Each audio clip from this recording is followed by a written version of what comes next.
I'm going to make an artificial distinction, but maybe if you feel into this, it'll illuminate something. If not, just let it go. Doesn't really matter that much.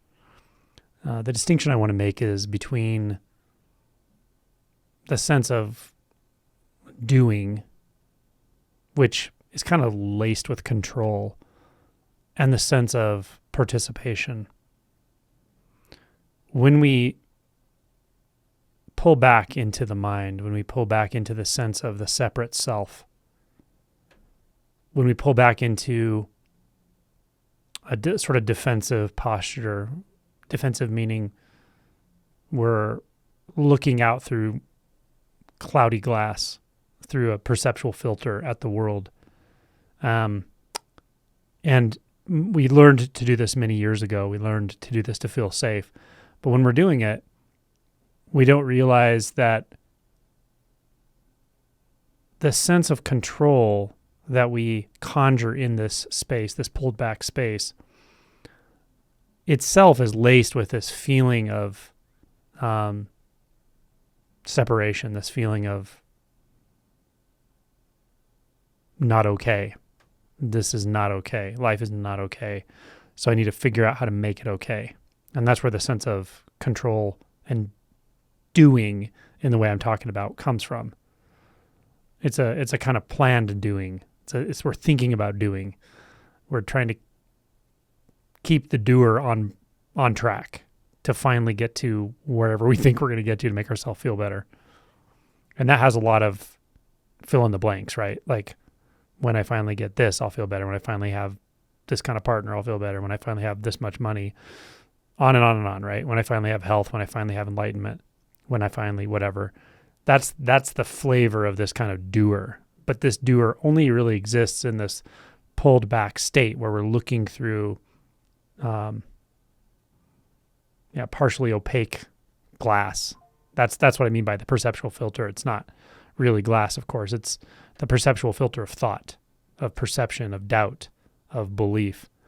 But it's almost like everything's on delay, like a live transmission is always on some kind of delay, like a few seconds or something, broadcast, let's say.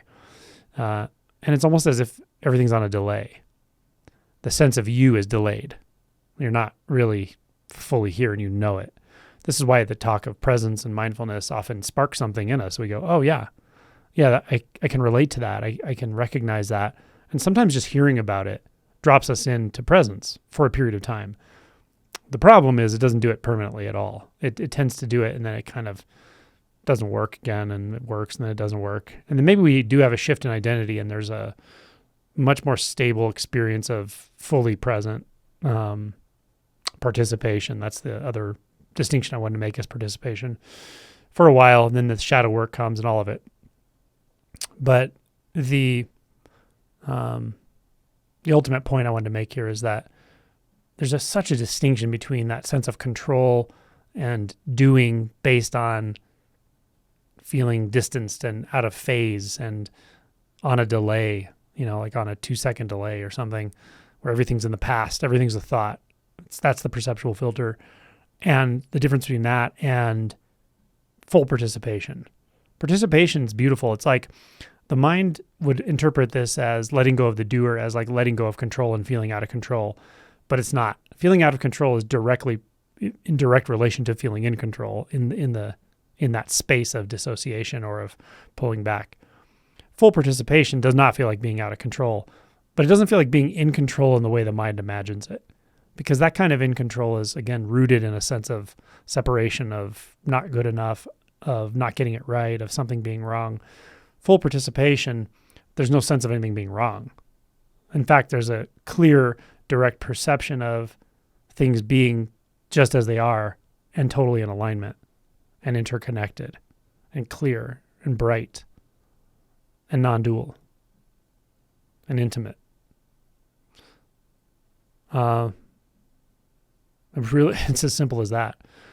The experience of participation trumps any sense of doership or non-doership or being in control or feeling out of control. That whole world is just cast aside. It's seen through. It's seen to be a bunch of thoughts.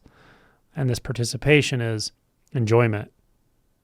It's immersion. It's a lot of words that we use to point to this stuff, but it's just full participation. There's not a holding back. There's not a doubt layer between yourself and experience. It's just experiencing itself. You could say there's a you that's completely absorbed into it, or there's no you. That doesn't actually matter that much in the way I'm speaking, because the sense of you or not you is a thought too. It's just full participation. Everything is participating. The sound is participating as much as the body, as much as the forms and the dance of the kaleidoscopic dance of shapes and colors and sounds. It's all participating. So it's full participation. It's clear. It doesn't have weight. It doesn't have drag. It doesn't have anticipation. It doesn't have resistance. It doesn't have hesitation. It's just a beautiful display that is. And I want to say that it's not ephemeral, really. I think sometimes the descriptions people give, especially things like, formless awareness or a watcher state or anything like that, sounds very ephemeral. This is not ephemeral. This is intimate, is why I use this word a lot. Intimate meaning it's so fully immersed. It's so fully felt. It's the opposite of dissociation. It's so clear, it's so alive.